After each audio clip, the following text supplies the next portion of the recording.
Les urgences ambulatoires ou HUG sont une grande unité avec plus que 35 000 passages par année. La moitié, c'est de la médecine ambulatoire, donc des pathologies médicales qui vont rentrer à la maison.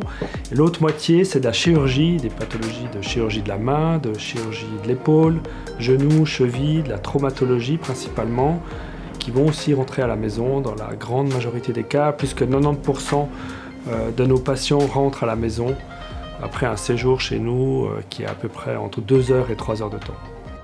Qu'est-ce qui vous arrive alors, mademoiselle? Alors, je suis tombée ce matin dans les escaliers et je suis tombée sur mon avant-bras et j'ai très mal à l'avant-bras, j'arrive vraiment pas à l'utiliser. On a premièrement un infirmier qui fait un tri des patients pour les orienter sur les différents secteurs. Ce tri se fait dans des box fermées. Mettez-les dans la bouche. Donc la grande plus-value des nouveaux locaux et de l'organisation des urgences ambulatoires, ce sont des box individuelles en dur qui permettent la confidentialité autour de certains sujets, en tous les cas des échanges entre le patient et l'équipe soignante médicale. Plus d'intimité aussi visuelle, etc. Ça va faciliter l'anamnèse parce qu'il y a des questions très intimes qui sont posées. Bonjour madame. Puis le patient va être accueilli par un soignant et directement installé dans un box de soins si un box est libre. Vous allez regarder sur votre téléphone si vous avez reçu le premier SMS. C'est tout bon, j'ai reçu. Parfait. Lorsque vous recevrez le second SMS, il faudra, comme je vous l'ai expliqué, dans les 20 minutes, revenir auprès de moi. D'accord. Si on n'a pas de box de soins libre et que le patient doit aller en salle d'attente, soit il va en salle d'attente puis il attend dans notre unité. L'autre option, c'est aussi de pouvoir aller chez lui s'il habite pas trop loin, sachant qu'il va recevoir un SMS 15 minutes avant sa prise en soins. L'attente perçue en minutes quand on attend ailleurs est plus courte que l'attente réelle.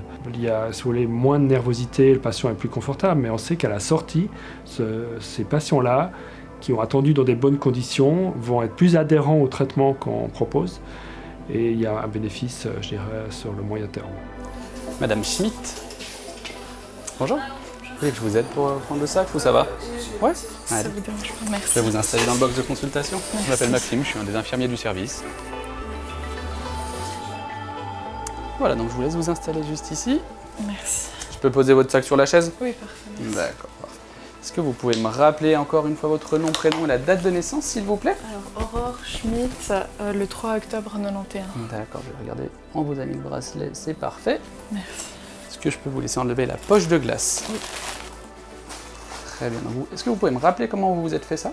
Alors, je suis tombée dans l'escalier sur l'avant et je me suis rattrapée avec la main droite. D'accord, ok. La douleur est localisée où exactement? Vraiment au niveau du poignet, plutôt par là. À ce niveau-là? Oui. D'accord. Alors on a créé en effet un espace médico-soignant au centre de l'unité, avec de chaque côté des secteurs qui sont attribués soit à un infirmier et à un médecin, soit à un assistant en soins et santé communautaire et à un médecin. Claire, est-ce que je peux te parler de la dame que j'ai installée au B4? Oui, bien sûr. Du coup, c'est Madame Schmitt, 25 ans, Ouais. qui est en bonne santé habituelle, qui fait une chute ce jour mécanique de sa hauteur dans les escaliers. Ça fait un traumatisme au niveau du poignet droit. L'avantage de travailler en binôme médico-soignant, c'est que pour le patient, il identifie et le médecin et le soignant qui va s'occuper de lui. Tu m'appelles si t'as besoin? Ça marche. Merci. Madame Schmitt? Oui. Oui, bonjour. Je suis la doctoresse Ritz. Bonjour. Je suis un des médecins des HUG. C'est moi qui vais vous voir. Je vais juste m'installer. Comme ça, je peux directement écrire ce que vous me dites dans votre dossier médical. D'accord. Très bien. Alors dites-moi, qu'est-ce qui s'est passé? Alors, je suis tombée dans les escaliers ce matin, je suis tombée sur mon bras droit. On ne maîtrise pas le flux entrant, hein. Les gens arrivent aux urgences, une fois qu'ils sont là, ils sont là. Donc une fois qu'ils sont là, il faut qu'on optimise, je dirais, la prise en charge pour avoir une durée de séjour la plus courte possible, ce qui permet de faire de la place. Alors, je vous laisse enlever la glace. Donc, montrez-moi exactement où ça vous fait des douleurs. Alors, au niveau du poignet ici. Ouais, ok. Alors, je prends les deux mains. Là, je vois pas de frange déformation. Et c'est vrai que pour ça, le plus de compétences nous on a, le moins on va être dépendant des autres pour pouvoir agir sur notre flux. Et on a développé plusieurs axes, notamment des compétences en chirurgie, en traumatologie, via des protocoles qui sont utilisés dans tout le réseau des urgences de Genève. Parfait. Alors, vous pouvez remettre la glace si vous le souhaitez. Merci. Du coup, on va faire une radio du poignet. D'accord. Je vais vous la prescrire maintenant et puis il y a du coup quelqu'un qui viendra vous chercher, vous accompagner pour faire la radio. Et une fois que je vois la radio et j'ai le résultat, je viens vous voir et puis on discute un peu de ce qu'on a vu à la radio. D'accord, merci beaucoup. Et l'autre chose, c'est les immobilisations lors de fractures, les immobilisations des mains, des immobilisations simples où là on développe des compétences médico-soignantes lorsque la salle des plâtres est fermée. On a des urgentistes, évidemment, parce qu'on reste sur un plateau d'urgence.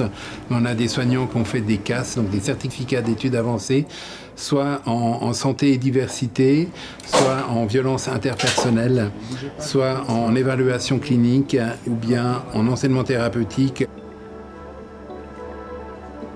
Je vais vous donner les résultats de la radio. Oui. Donc, c'est pas sûr à 100%, il y a quand même un petit doute qu'il y a une fracture. D'accord. S'il y a une fracture, elle est vraiment petite. Elle est localisée sur le côté du poignet, donc un peu là où vous aviez la douleur, effectivement. Donc c'est vraiment une petite lésion. En tout cas, ce qui est très probable, c'est qu'il y a une lésion en fait du ligament. Bonjour madame. Bonjour. Vous êtes madame Schmitt. Schmitt. On apporte des compétences de médecine de premier recours, que ce soit prévention de la violence, que ce soit la réintégration aussi du patient dans le réseau de soins. Et ça, c'est des éléments forts qui sont des éléments interprofessionnels, médico-infirmiers, sur lesquels on travaille avec de la formation, avec des échanges, avec du personnel à cheval entre plusieurs structures du service de médecine de premier recours. Un petit peu à l'arrière, comme ça. Si vous tenez, si ça vous fait pas mal. Exactement. La médecine de premier recours, c'est une médecine qui va avoir un regard communautaire et qui va aboutir à, en tous les cas, à viser l'équité des soins. Et l'équité des soins, c'est vraiment de dépasser tous les obstacles de la prise en charge et des soins pour les populations vulnérables qui rencontrent des problèmes de communication, de langue. Voilà Madame Schmitt, comment ça a été le plâtre? Ça va bien. Je suis contente d'avoir le coude libre. Donc voilà, le docteur Durand va recevoir tous les rapports et puis vous pourrez voir la suite avec lui. Directement, vous pouvez juste sortir du box quand vous êtes prête. Très bien. Merci beaucoup. Bonne suite à vous alors. Merci. Bonne journée. Au revoir.